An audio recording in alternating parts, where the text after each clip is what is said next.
Okay, for me and Caroline's project, we chose 7 great songs to represent the key details of Pride and Prejudice.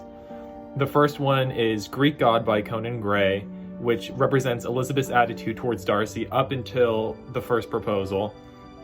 And it correlates because Elizabeth does not want Darcy's adoration. It's not something that she strives for, which is represented by Conan's line, "I don't really care if you like me or not."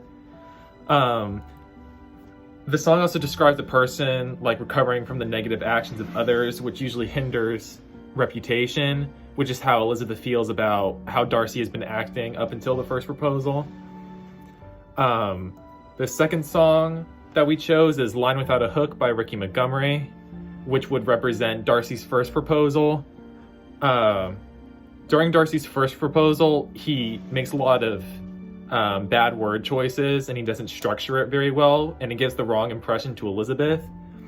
And so in Ricky Montgomery's song, he portrays a man who idolizes a woman and puts her in an unreasonable position, and he knows that he's unable to like win her heart and make her feel secure, which is ultimately how Elizabeth feels. And then the third song we chose is Love by Lana Del Rey, which represents Lydia's character. Lana Del Rey's song, it describes a love story between two people. They have no benefit from being together other than the fact that they are in love, and that's all. They know that they're secure in having just love. They shut out the rest of the world because they know in their hearts that love is all that they need to continue their life together. And this can be traced back to Lydia's character because she ran off with Wickham, and although it hindered her reputation and the family's reputation, she didn't care because she was entranced by the love that she thought she had found. And for the rest of the songs, I'm going to hand it over to Caroline. Thank you very much, Griffin.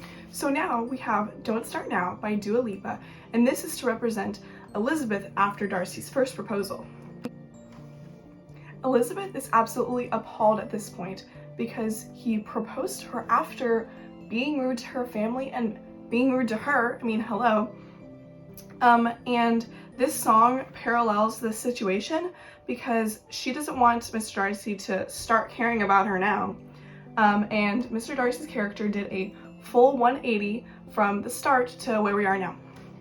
And next, we have Betty by Taylor Swift, one of my personal favorite songs of all time.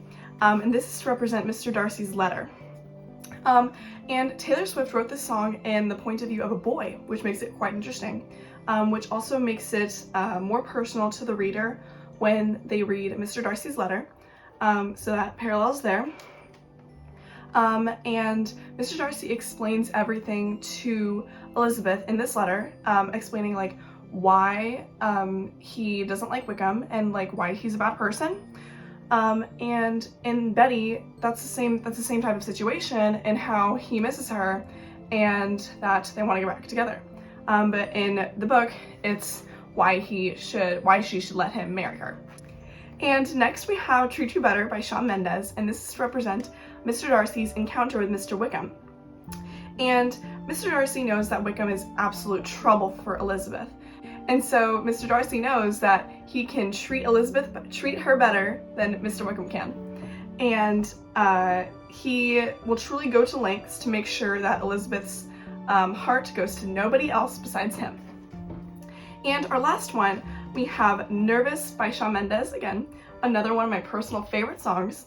And this is to represent meeting Mr. Darcy because he is very nervous around everybody, especially Elizabeth, because he thinks that she's pretty, but it's to represent that he's very shy and he gets a little bit nervous. Thank you for tuning in, and I hope you enjoyed.